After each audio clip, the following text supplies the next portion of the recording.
Hello everyone, welcome to study IQ static GK. इस video में हम एक बहुत इंपॉर्टेंट टॉपिक देखेंगे, वो है फोक डांस।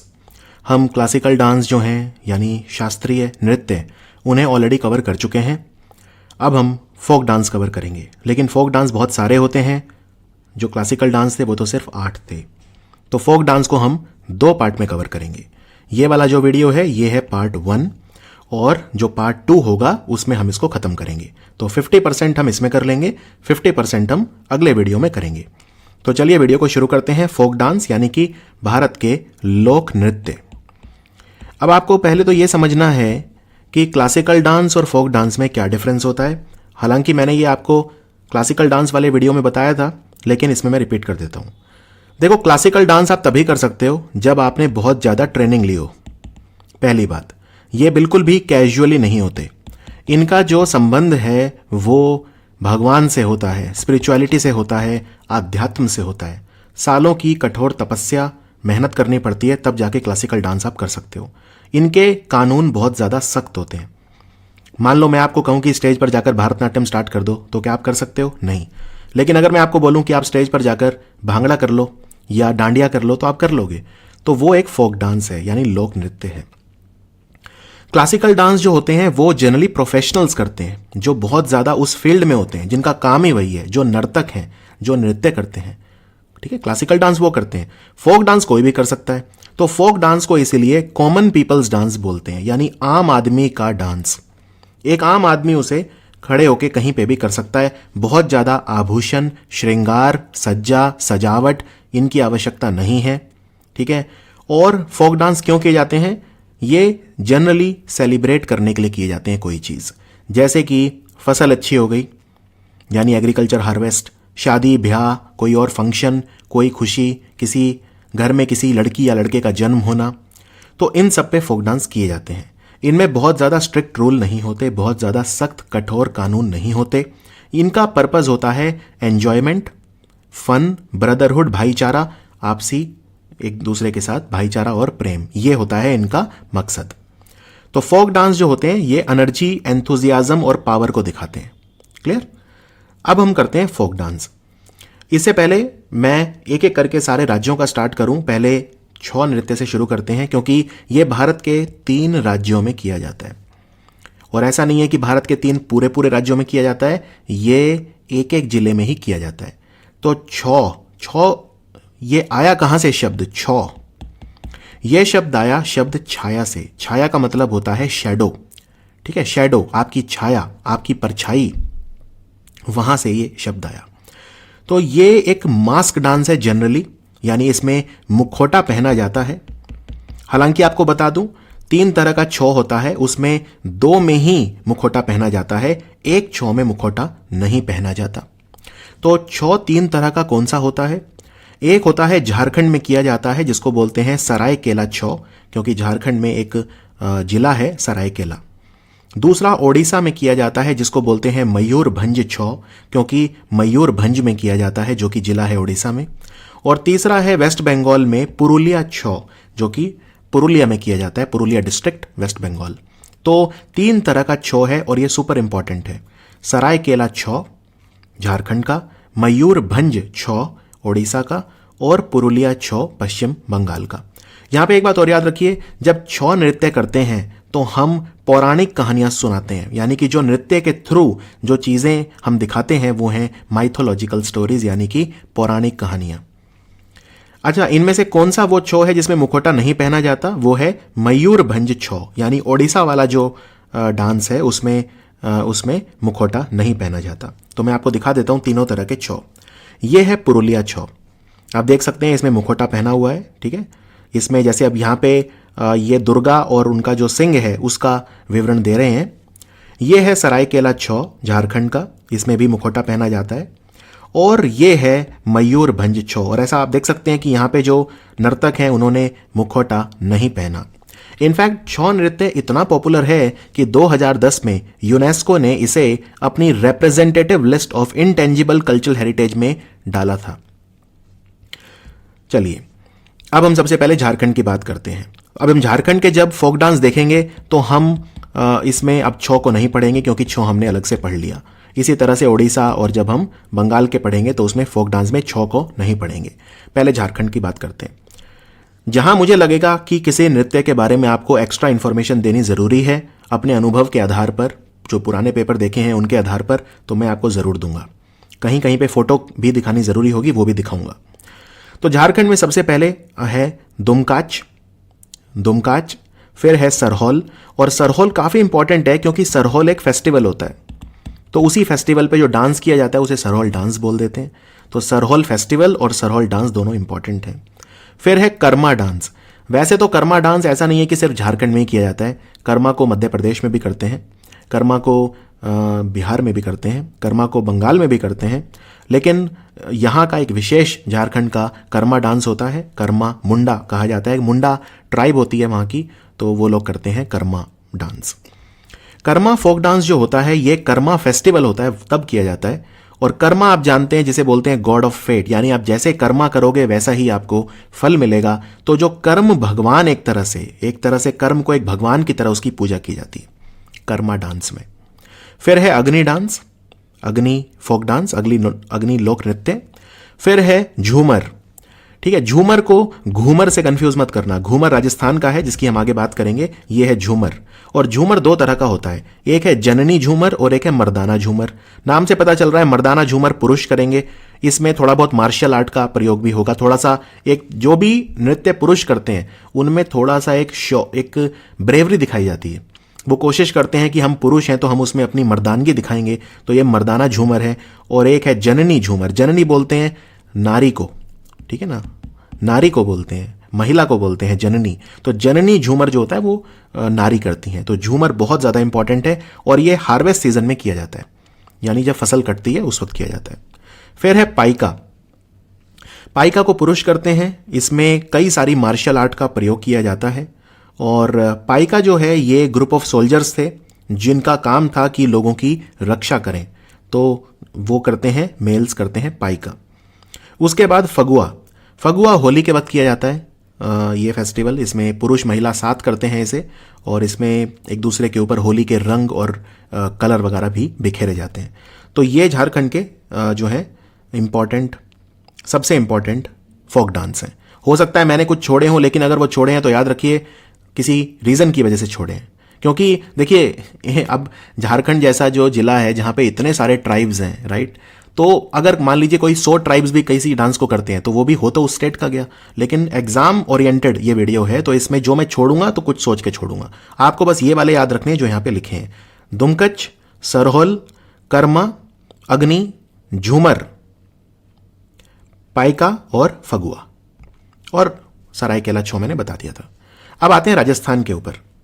राजस्थान में सबसे इंपॉर्टेंट से लेस इंपॉर्टेंट की तरफ जाते हैं। तो सबसे इंपॉर्टेंट है घूमर, जो ऑलमोस्ट हर एग्जाम में पूछा जाता है। वैसे तो ये भील जो ट्राइब है राजस्थान की, उन्होंने शुरू किया था, लेकिन आज ये पूरे राजस्थान में किया जाता है। और सिर्फ भील ट्राइब नहीं करती, आज इसे सबके द्वारा किया जाता है। ये बहुत कॉमन हो गया है, चाहे वो ब्याह हो, चाहे वो शादी हो, चाहे वो कोई भी फंक्शन हो, उसमें घूमर किया जाता है। तो ये एक ट्रेडिशनल फोक डांस है राजस्थान का घूमर। और भील ट्राइब ने इसे जब स्टार्ट किया था तो सरस्वती की पूजा करने के लिए स्टार्ट किया था। बाद में इसे राजस्थान के दूसरे समुदायों ने भी अपना लिया। फिर राजस्थान का दूसरा सबसे इंपॉर्टेंट है भवई।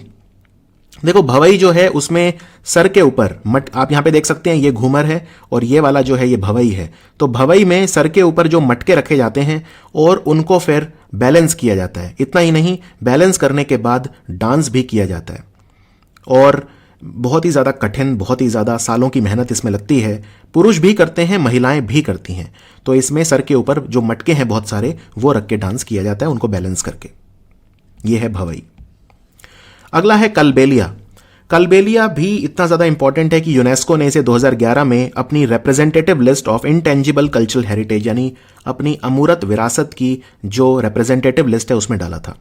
कलबेलिया एक फोक डांस है जो जिसमें बीन का इस्तेमाल भी होता है। ये बेसिकली जो ट्राइबल लोग हैं वो करते हैं, जिनका काम है सांप पकड़ना,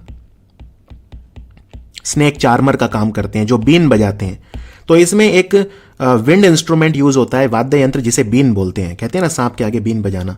और ये जो नृत्य होता है इसमें सांप की ही मुद्राएं, जैसे सांप चलता है, सांप ठुमकता है, सांप हिलता है, उसी तरह से कमर हिलाई जाती है, उसी तरह से जैसे एक सांप की आकृति होती है, सांप जिस तरह से घूमता है, सांप जिस तरह से चलता है, वही सब इसमें दिखाया जाता है। इसको बोलते हैं कालबेलिया। राजस्थान का सुपर इंपॉर्टेंट ये डांस है।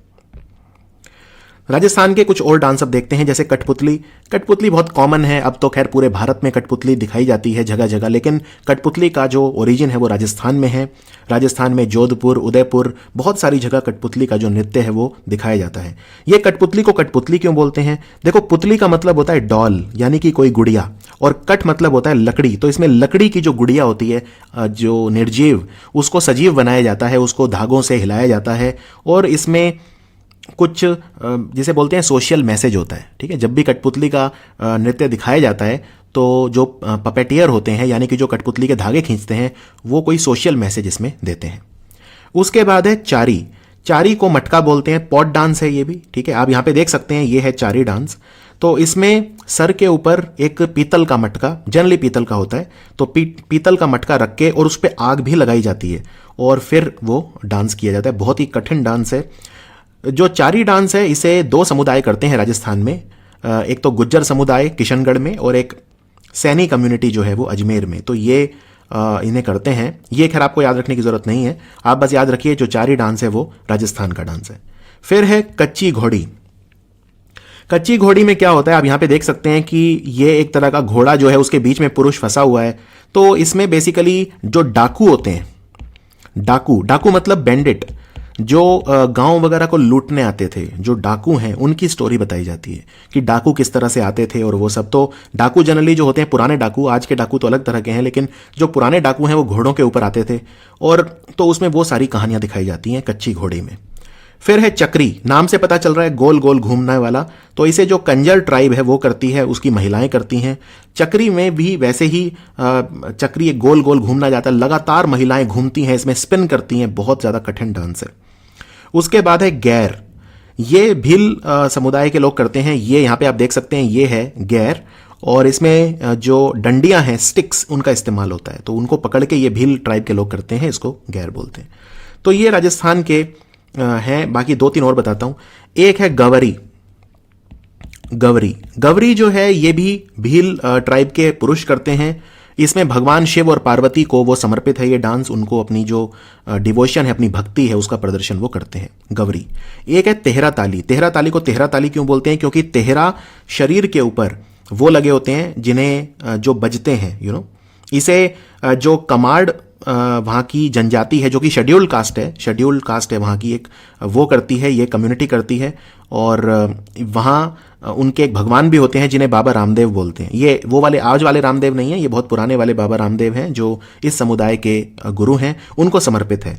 तो इसमें महिलाएं, ये है तेहरा ताली, इसमें महिलाएं जमीन पर बैठ जाती हैं और फिर अपने शरीर पर एक कुछ चीज़ें लगाती हैं, जैसे कुछ मेटालिक चीज़ें होती हैं, तेहरा, वो बजती हैं। जब महिलाएं हिलती हैं तो वो भी फिर बजती हैं। इस तरह का नृत्य होता है।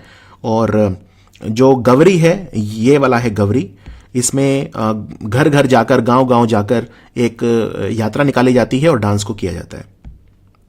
तो ये राजस्थान के थे। अब हम आते हैं यूपी, उत्तर प्रदेश के ऊपर। उत्तर प्रदेश में नृत्य की संख्या बहुत ज़्यादा नहीं है, लेकिन जो है वो बहुत इंपॉर्टेंट है। जैसे सबसे इंपॉर्टेंट जो एग्जाम में रिपीट होता है वो है चरकुला। ये है चरकुला, आप सबसे ऊपर देखिए फोटो।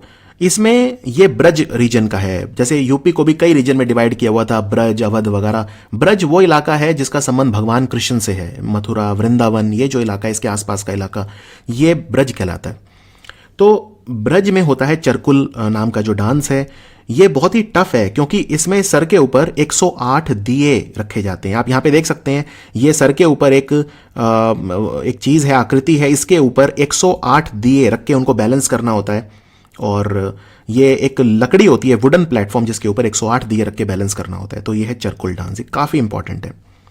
उसके बाद नौटंकी। नौटंकी में क्या है, ये आसान है। जैसे हम कहते हैं कि नौटंकी मत करो, मतलब कहने का मतलब कोई भी कहानी को एक नृत्य और डायलॉग्स के थ्रू दिखाना, स्टेज पर चढ़कर, उसे नौटंकी कहा जाता है। यूपी का ये एकदम बहुत इंपॉर्टेंट ये नृत्य है, क्योंकि इसमें सिर्फ कहानी का ही नहीं बल्कि डांस का इस्तेमाल भी होता है कोई कहानी सुनाने के लिए। और आपको बता दूं, ये जो कहानियां हैं ये सामाजिक चेतना उसको जगाती हैं। इनफैक्ट जब भारत आज़ाद नहीं हुआ था उस वक्त भी लोगों में देशभक्ति की भावना जगाने के लिए, उनको देशभक्ति से ओतप्रोत करने के लिए ये नौटंकी का इस्तेमाल किया जाता था। अब रासलीला, रामलीला, ये सब तो यूपी के हैं ही। रासलीला आप जानते हैं, इसमें भगवान कृष्ण की जो उनका जो जीवन है उसको दिखाया जाता है जिससे लोगों को सीख मिले, तो ये बहुत इंपॉर्टेंट है। ब्रज में किया जाता है ये भी। रामलीला, अयोध्या आप जानते हैं उसका भगवान राम की जन्मभूमि है, तो रामलीला भगवान राम का जो जीवन है वो दिखाया जाता है। और रामलीला अब तो खैर पूरे भारत में ही होती है, यूपी में ही नहीं बल्कि पूरे नॉर्थ, कम से कम जो हिंदी बेल्ट है उसमें तो होती है। फिर है ख्याल, दादरा और कजरी। कजरी जो है ये मानसून के समय किया जाता है। बेसिकली इसमें क्या है कि जो विवाहित महिलाएं होती हैं वो अपने माँ के घर, यानी जिसे मायका बोलते हैं, वापस आ जाती हैं। वहाँ पे फिर वो झूला डाल देती हैं, जो पेड़ होता है, घर के बाहर पेड़ होता है खासकर गांव वाले इलाकों में, और वहाँ पे झूला झूलती हैं। और झूला झूलते झूलते फिर जो कुछ झूला झूलती हैं, कुछ उनको झूला झुलाती हैं और कुछ उनके चक्कर लगाती हैं, गोल गोल घूमती हैं, हिलती हैं, तो इस तरह से वो एंजॉय करती हैं। तो ये है कजरी, ये मानसून के समय किया जाता है। अब आते हैं मध्य प्रदेश। देखो मध्य प्रदेश में सबसे इंपॉर्टेंट जो है वो है ये 5। सबसे पहले जवारा। जवारा जो है ये बुंदेलखंड में करा जाता है। बुंदेलखंड आप समझते होंगे यूपी और एमपी से सटता है, मतलब यूपी के भी इसमें जिले आते हैं और एमपी के भी आते हैं। बुंदेलखंड इलाका है, सेंट्रल इंडिया का इलाका है, बहुत ही गरीब इलाका है, सूखा इलाका है, बहुत ही बारिश की कमी है यहाँ पर। आपको पता होगा जैसे जो यूपी में झांसी, ललितपुर वगैरह, ये वाले जो सबसे नीचे आ जाओ, यूपी में सबसे नीचे जो आ जाओ, अगर आप वेस्ट से ईस्ट की तरफ जाओगे, राइट, तो आप देखोगे कि यानी कि आप मतलब झांसी, ललितपुर से लेके और मिर्ज़ापुर और वहाँ तक जाओगे तो आप देखोगे सोनभद्र, या ये जो सोनभद्र सबसे ईस्ट में हो गया। अगर आपने यूपी का मैप देखा हो, जैसे अगर यहाँ मैं ऐसे बना नहीं पाऊंगा लेकिन मैं आपको वैसे बता देता हूँ। बेसिकली ये यूपी मान लो आप, ठीक है, ये नीचे एमपी मान लो, तो ये इलाका, ये जो इलाका है जो कॉमन है दोनों में, ये है बुंदेलखंड। अब इसमें आप यहाँ पे कहीं झांसी है, यहाँ पे कहीं ललितपुर वगैरह है, और इधर जाओगे तो फिर सोनभद्र, मिर्ज़ापुर, इलाहाबाद वगैरह, ये वाला जो एरिया है वो है। तो नीचे आ जाओगे तो फिर ये सब मिलेंगे आपको, जो तीकमगढ़ है, तीकमगढ़, निवाड़ी, और मध्य प्रदेश में सागर दामोह वगैरह, ये सागर दामोह यहाँ पे है, फिर यहाँ पे ऊपर तीकमगढ़ है, फिर निवाड़ी। तो मध्य प्रदेश का वो इलाका जो बुंदेलखंड में आता है, वहाँ पे ये किया जाता है जवारा। और ये फसल जब पक जाती है, हार्वेस्ट डांस होता है, जब फसल पक जाती है तब ये उस खुशी में किया जाता है। मटकी, ये बहुत आता है एग्जाम में, मटकी सबसे ज़्यादा पूछा गया मध्य प्रदेश से, ये मालवा रीजन का डांस है मटकी, तो ये भी याद रखना है आपको। और ये आप देख सकते हैं यहाँ पे, ये है मटकी, ये भी वैसा ही है, इसमें भी सर के ऊपर मटके जो हैं वो बैलेंस करने होते हैं। फिर है नौराता।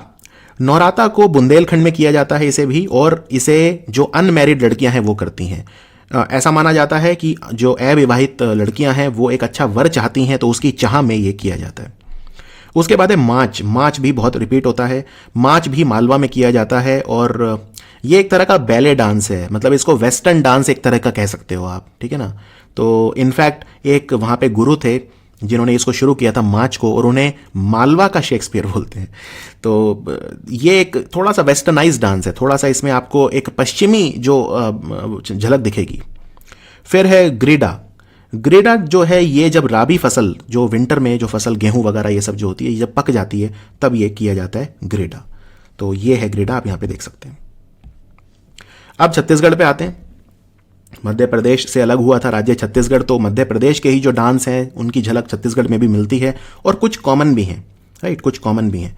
लेकिन छत्तीसगढ़ के कुछ अपने विशेष नृत्य भी हैं, जैसे गौर मरिया। वैसे तो गौर मरिया मध्य प्रदेश में भी एक दो जगह किया जाता है, लेकिन मेनली ये छत्तीसगढ़ में किया जाता है। तो गौर मरिया जो है ये बस्तर में किया जाता है। आप जानते हैं बक्सर थोड़ा सा इंसर्जेंट इलाका है, थोड़ा सा नक्सलवाद वहाँ पे है, काफ़ी है इनफैक्ट, तो वहाँ पे किया जाता है। इसे बेसॉन हॉर्न मारिया ट्राइब करती है, बेसॉन हॉर्न मारिया ट्राइब के द्वारा किया जाता है गौर मारिया नाम का नृत्य। रिचुअलिस्टिक डांस है ये। फिर है सैला। सैला डांस जो है ये फसल पकने के बाद किया जाता है, और ये ट्राइबल डांस है, बस इतना याद रखिए, काफ़ी है सैला नृत्य। वैसे मध्य प्रदेश में भी किया जाता है सैला, लेकिन छत्तीसगढ़ में आपको याद करना है। अब रौत नाच। रौत नाच काफ़ी इंपॉर्टेंट है, इसे यादव करते हैं, जिन्हें यदुवंशी भी बोलते हैं। ऐसा माना जाता है कि भगवान कृष्ण के वो डिसेंडेंट हैं, यानी भगवान कृष्ण से का जो वंश चला आ रहा है वही है यदुवंशी, तो यादव लोग करते हैं इसे। और वो भगवान कृष्ण को अपनी जो भक्ति है वो दिखाने के लिए करते हैं रौत नाच। ये काफ़ी ज़्यादा रिपीट होता है एग्जाम में। 2 डांस छत्तीसगढ़ के हर एग्जाम में आते हैं, एक तो पंथी और एक रौत नाच। तो पंथी भी अगला है, ये नेक्स्ट पंथी। देखिए, पंथी को सतनामी जो जनजातियां हैं वहां पे वो करती हैं। ये यहाँ पे मघी पूर्णिमा के दिन करते हैं। मघी पूर्णिमा वो दिन होता है जिस दिन उनके गुरु घासीदास जी का जन्मदिन होता है। आपने गुरु घासीदास नेशनल पार्क सुना होगा, उसका नाम भी गुरु घासीदास जी के नाम पे ही है। तो सतनामी जो समुदाय है, जनजाति आदिवासी जिन्हें कहते हैं छत्तीसगढ़ में, वो करते हैं पंथी नृत्य को, और ये मघी पूर्णिमा के दिन किया जाता है अपने गुरु घासीदास जी को समर्पित। फिर है सुआ डांस। सुआ डांस एग्जाम में तो नहीं आया, लेकिन याद रख सकते हैं आप। बेसिकली सुआ मतलब होता है तोता, पैरट। तो ये बेसिकली क्या है कि पैरट की तरह बीच में एक तोता रख देते हैं, एक जो पॉट होता है यानी घड़ा, उसमें बीच में एक तोता रख देते हैं, उसके चारों तरफ से सर्कल बना के डांस किया जाता है। तो इसे सुआ डांस बोलते हैं, छत्तीसगढ़ का स्पेशल। फिर है पांडावनी। पांडावनी पांडव से रिलेटेड है। महाभारत में पांडव थे 5 भाई, उनके जीवन को दिखाया जाता है इसमें। तो ये पांडवों के जीवन का वृतांत है, उनका जीवन का अकाउंट है ये पांडावनी नृत्य छत्तीसगढ़ में। फिर 2 और हैं, बस आपको नाम याद रखने हैं, झिरलिटी और गेंडी। झिरलिटी और गेंडी। हिमाचल की तरफ आ जाते हैं। हिमाचल में जो आपको याद रखने हैं, जो सबसे इंपॉर्टेंट, जो सबसे ज्यादा रिपीट होता है वो है नाटी।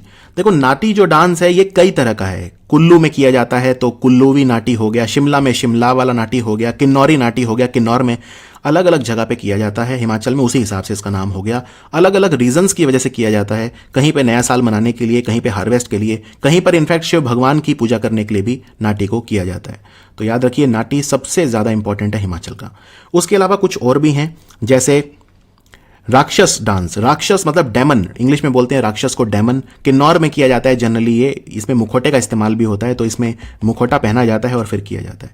इसमें बेसिकली क्या है कि ऐसा माना जाता है कि जो हिमाचल के लोग हैं, जब वो खेती करते थे तो वहाँ पे राक्षस आ जाते थे और वो जो खेत है उसकी फसल बर्बाद कर देते थे। फिर हिमाचल के लोग भगवान की पूजा करते थे और वो राक्षस को दूर भगाते थे। राक्षसी जो दैत्य वाली जो शक्तियाँ हैं उन्हें दूर भगाते थे, इसलिए ये डांस किया जाता है। फिर रोपा घाटी जो है, किन्नौर वाला जो इलाका है, वहां पे ये 2 नृत्य किए जाते हैं, डलशोन और चोलांबा।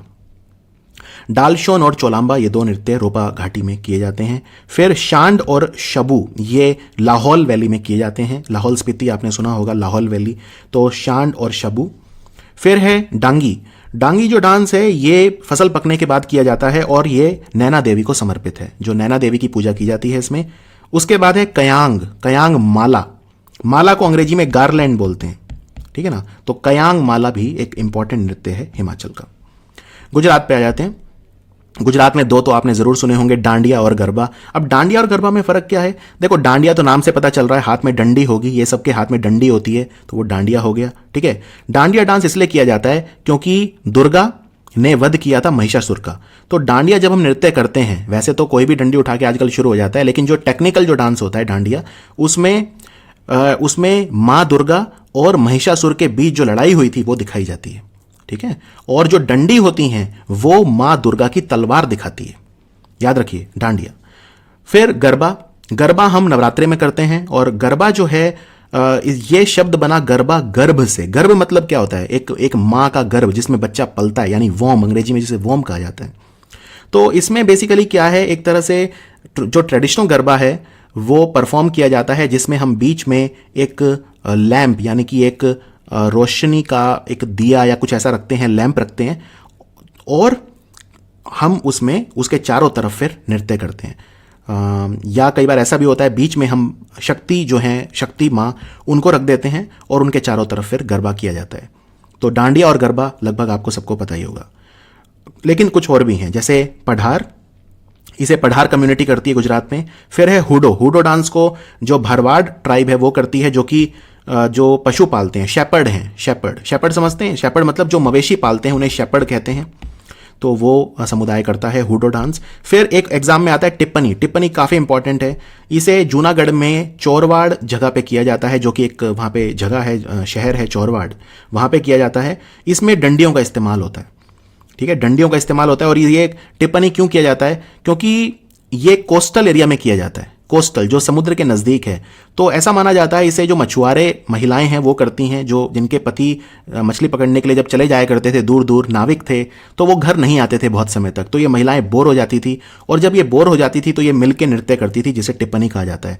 इसमें जो डंडी हैं वो कुछ महिलाएं जो फर्श है उस पर डंडियों से प्रहार करती हैं, आवाज़ निकालती हैं, और कुछ हैं उनका समर्थन करती हैं, फिर डांस करती हैं। तो ये है टिप्पणी नृत्य, गुजरात का बहुत ही फेमस।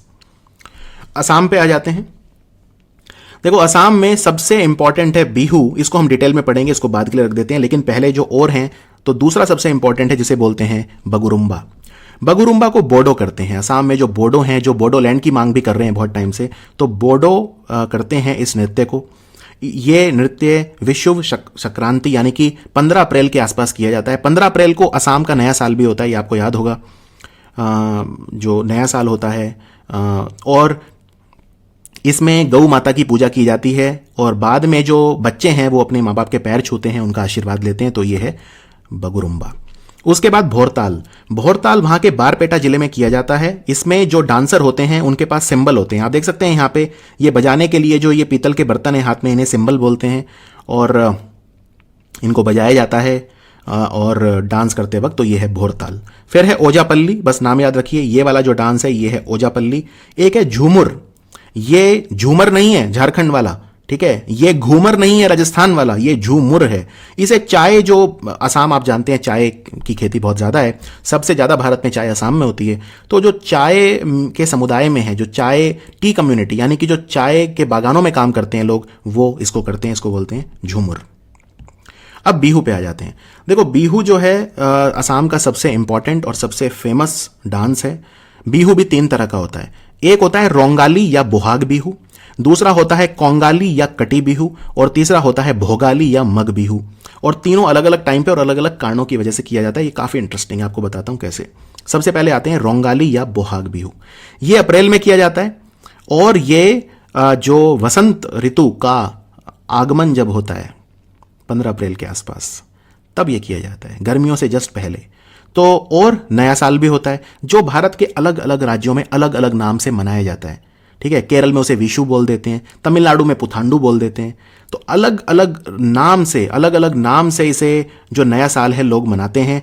उस नए साल को असम में बोलते हैं रोंगाली या बोहाग बिहू। ये है बोहाग बिहू, ठीक है। नया साल आता है, रोंगाली या बोहाग बिहू। अब आते हैं दूसरे पे, जिसे बोलते हैं कोंगाली या कटी बिहू। ये कोंगाली वर्ड मतलब कंगाली। कंगाली मतलब होता है जब आपके पास पैसा बिल्कुल नहीं होता, आप गरीब हो जाते हैं, उसे बोलते हैं कंगाली। तो कंगाली वो वहां की भाषा में हो गया कोंगाली। बेसिकली अक्टूबर में मनाया जाता है। ये वो टाइम होता है जब खाने पीने के लिए कुछ ज़्यादा नहीं होता, क्योंकि ये फसल बोने का सीजन होता है, काटने का नहीं। ये अक्टूबर की बात हो रही है, याद रखिए। ये वो टाइम है जब आप नई फसल को बोते हैं असम में। तो इस वक्त उतना ज़्यादा खाने पीने के लिए नहीं होता। तो इसको कैसे सेलिब्रेट करते हैं? इसमें बस रात के समय या इवनिंग के समय दिया जला देते हैं घर के बाहर, खेतों में। तो आप यहाँ पे देख सकते हैं ये महिलाएं जो हैं ये दिया जला के और ये पूजा कर रही हैं। ये है कटी बिहू, इसे कटी बिहू या कोंगाली बोलते हैं। कोंगाली अब समझ में आ गया क्यों बोलते हैं। तीसरा है भोगाली या मग बिहू। ये जनवरी फरवरी में मनाया जाता है। भोग मतलब क्या होता है? भोग मतलब होता है प्रसाद, यानी काफ़ी एंजॉयमेंट किया जाता है इसमें, क्योंकि फसल पक जाती है। चाहे जो असम में है, असम की जो वैलीज़ हैं जहाँ पे अलग अलग तरह की खेती होती है, बहुत सारी अलग अलग तरह की फसलें होती हैं, तो वहाँ पे फसल जब पक जाती है तो हार्वेस्ट फेस्टिवल है, सेलिब्रेट का टाइम है। ये बिल्कुल उल्टा है कटी बिहू से। तो कटी बिहू में खाने के लिए उस वक्त कुछ नहीं है, फसल अभी बोई है, अभी कुछ वो नहीं है। लेकिन मग बिहू या भोगाली एकदम उल्टा है, तो इसमें भोग किया जाता है। भोगाली मतलब भोग। तो ये है भोगाली या मग बिहू, जनवरी फरवरी के आसपास आता है। और आप यहाँ पे देख सकते हैं फसल पक चुकी है। जैसे हमारे उत्तर भारत में होता है कि जब गेहूं है उसे होली के आसपास, जब जो होली के दिन उसको जलाया भी जाता है और नया अन्न खाया जाता है, वैसा ही कुछ है ये भोगाली या मग बिहू। तो बिहू क्लियर है 3 तरह का। अब आते हैं ओडिशा। देखो ओडिशा जो है वहाँ पे भी कई तरह के नृत्य हैं जो एग्जाम के लिए तो सुपर इंपॉर्टेंट हैं। इनफैक्ट सबसे ज़्यादा ओडिशा के ही हैं जो आपको पढ़ने हैं। तो सबसे पहले बात करते हैं गोटीपुआ। गोटीपुआ जो है ऐसा मानते हैं कि इसी से उत्पत्ति हुई ओडिसी की। ओडिसी लेकिन एक क्लासिकल डांस है, ठीक उसी तरह जिस तरह आसाम में सतरिया होता है। सतरिया भी क्लासिकल डांस है, इसलिए हमने यहाँ नहीं पढ़ा, उस वीडियो में पढ़ा था क्लासिकल वाले में। तो गोटीपुआ ऐसा माना जाता है कि ये इसी से उत्पत्ति हुई ओडिसी नृत्य की। इसमें बहुत चुस्ती चाहिए, बहुत एक्रोबैटिक मूव्स होते हैं और इसलिए इसे यंग लड़के करते हैं, बहुत ही कम उम्र के लड़के करते हैं। और याद रखिए, ये लड़के अपने आप को लड़की की पोशाक में डालते हैं। अब ये जो आप देख रहे हैं ये गोटी पुआ हो रहा है, लेकिन ये जो लड़कियां, आपको लग रहा होगा लड़कियां, ये लड़कियां नहीं है, लड़के हैं। इन्होंने लड़कियों की पोशाक पहनी हुई है। तो ये उड़ीसा में पुरी में किया जाता है और रघुराजपुर में किया जाता है, 2 जगह पे किया जाता है गोटी पुआ। उसके बाद है छो। छो हम देख चुके हैं, मयूरभंज वाला छो उड़ीसा में भी, तो उसमें हम अलग से नहीं पढ़ेंगे, लेकिन आपको बता दूं इसमें क्या किया जाता है। उड़ीसा में आपने पाइका विद्रोह सुना होगा, पाइका रिबेलियन। देखो, अभी तक तो लोग ये मानते थे कि 1857 की जंग भारत में पहली जंग थी। नहीं, उससे 40 साल पहले 1817 में पाइका विद्रोह हुआ था उड़ीसा में, उसको भारत की पहली जंग बोलते हैं। तो इसमें क्या था, बेसिकली जो पाइका लोग होते थे, जो वॉरियर थे, जो जिनका काम था रक्षा करना, वो ऐसा माना जाता है कि वो मयूरभंज में इस नृत्य को किया करते थे। मतलब एक तरह से वो अपने आप को तैयार किया करते थे लड़ाई के लिए। तो उसी तैयारी को आज दिखाया जाता है मयूरभंज छौ करके, याद रखिए, ठीक है, मयूरभंज छौ। और एक पाइका मैंने आपको बताया था नृत्य झारखंड में भी, वो भी याद रखना है, ठीक है। तो पाइका डांस पूछें तो वो झारखंड का है, और छौ डांस पूछें तो वो मयूरभंज का है, और झारखंड में सरायकेला का है, और पुरुलिया का तो है ही। फिर है घूमुरा। घूमुरा किया जाता है कालाहांडी में, वेस्टर्न ओडिशा कालाहांडी में किया जाता है। बस आप याद रखिए, ये जो है नीचे फोटो, ये घूमुरा की है। उसके बाद है रनप्पा। रनप्पा में आप देख सकते हैं यहां पे ये जो पुरुष और महिलाएं हैं डंडियों के ऊपर खड़े हैं, स्टिल्ट बोलते हैं जिन्हें, तो ये स्टिल्ट सहारा लिया हुआ है डंडियों का। गंजम में किया जाता है मेनली, और इसमें भगवान कृष्ण का जो बचपन है वो दिखाया जाता है परफॉर्म करके, रनप्पा। फिर है चैती घोड़ा। अब कच्ची घोड़ा आपने देखा था पहले, वो अलग था, ये है चैती घोड़ा। चैती घोड़ा में भी वही है, इसमें ये मछुआरे करते हैं इसे, और इसमें ये घोड़े वगैरह पहन लेते हैं, उनके बीच में फिर वो उस तरह से किया जाता है। ये डमी हॉर्स का इस्तेमाल किया जाता है। फिर है दलखई। संबलपुरी डांस है, ये संबलपुर में किया जाता है मेनली, दलखई। दलखई कई सारे ओकेजन पे किया जाता है, जैसे नुआखई फेस्टिवल आता है तब किया जाता है, दशहरा में किया जाता है, दुर्गा पूजा में किया जाता है। इसमें जो अविवाहित लड़कियां हैं, यानी अनमैरिड यंग वुमेन, जिनको कुंवारी बोलते हैं, तो वो इसको करती हैं दलखई को ग्रुप बनाकर। फिर ओडिशा में एक है दंड नाट। ये एक बहुत इंपॉर्टेंट है दंड नाट, क्योंकि इसमें अपने आप को दंड दिया जाता है, भगवान शिव की आराधना करने के लिए अपने आप को दंड दिया जाता है। अब आप यहां पे देख सकते हैं ये लोग ऐसे लेट गए हैं, और ये लेट गए हैं, और कुछ लोग इनके ऊपर से चल के जाएंगे, तो इनको दंड मिलेगा, इनके शरीर को दंड मिलेगा। तो में भगवान शिव की भक्ति की जाती है। ये गंजम में किया जाता है, जो उस समय कलिंग एम्पायर का एक बहुत इंपॉर्टेंट एरिया था। फिर है मेघनाच। मेघनाच में भी मुखौटों का इस्तेमाल होता है, और ये कोस्टल ओडिशा में किया जाता है, कोस्टल ओडिशा में। इसमें कई तरह के मुखौटों का इस्तेमाल इसमें भी किया जाता है। तो ये था हमारा फोक डांस का पार्ट 1। याद रखिए, हम पार्ट 2 भी करेंगे, और मैं पार्ट 2 में आपको कुछ मार्शियल डांस भी बताऊंगा, ठीक है ना। मार्शियल डांस यानी कि जो अपना जौहर दिखाने, अपनी कला, अपनी, कहते हैं ना, युद्ध मतलब हम युद्ध से भी नहीं डरते, हम आत्मरक्षा से नहीं डरते। तो मार्शियल डांस होते हैं जिनमें मार्शियल आर्ट प्लस डांस, जैसे पंजाब में गटका है, कई तरह के हम डिस्कस करेंगे, उसमें कई अलग अलग राज्यों के मार्शियल आर्ट डांस होते हैं, तो वो भी हम पार्ट 2 में कवर करेंगे। सो ये था फोक डांस पार्ट 1। इसको अच्छे से रिवाइज करिए, काफी इंपॉर्टेंट टॉपिक है, आपने खुद देखा होगा फोक डांस से क्वेश्चन तो ऑलमोस्ट हर एग्जाम में आता ही है, और क्योंकि क्लासिकल डांस सिर्फ 8 है तो वो उतने नहीं आते, लेकिन हाँ, फोक डांस हर एग्जाम में आता है। तो आई होप ये वीडियो आपको अच्छा लगा होगा। कोई डाउट हो तो आप मुझे ईमेल कर दीजिए gaurav.studyiq@gmail.com, या इंस्टाग्राम पे आप मुझे मैसेज करके डाउट रिजॉल्व कर सकते हैं। और मिलते हैं फिर पार्ट 2 में। Thank you for watching study IQ static GK.